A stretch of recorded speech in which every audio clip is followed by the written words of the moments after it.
Infelizmente, o tema de hoje tem sido muito mais comum do que gostaríamos. E o tema é luto.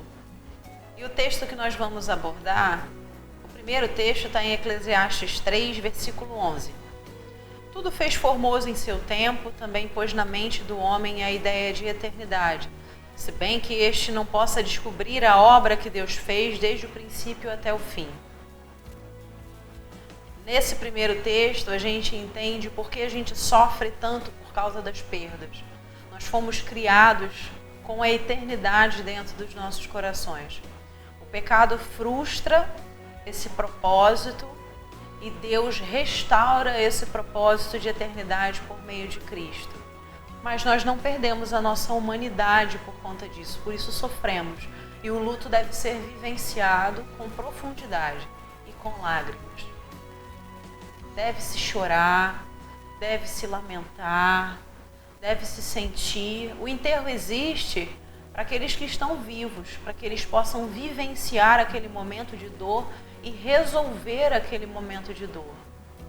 E refletir sobre o fato de que devemos viver sempre como se fosse o último dia e amar sempre como se fosse o último dia, porque a gente não tem o domínio sobre o dia da morte. Então o luto deve ser bem vivenciado, as dores devem ser sentidas. E o versículo que está em Efésios 5, 21, diz que por respeito a Cristo, sejam educados e tenham respeito uns pelos outros. Existem pelo menos dois personagens no luto, o que sofre o luto e o que consola. E a pessoa que consola também precisa refletir sobre o momento de luto da outra pessoa. Poucas palavras, muito abraço e aprender a chorar junto.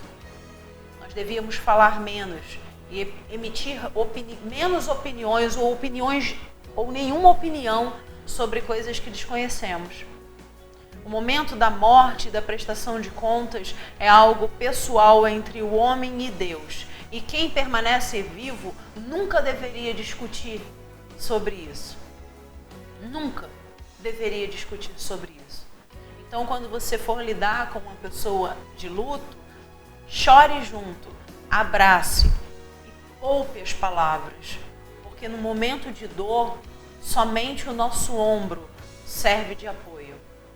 Precisamos ser educados como Cristo Jesus sempre o foi. Deus nos abençoe, em nome de Jesus.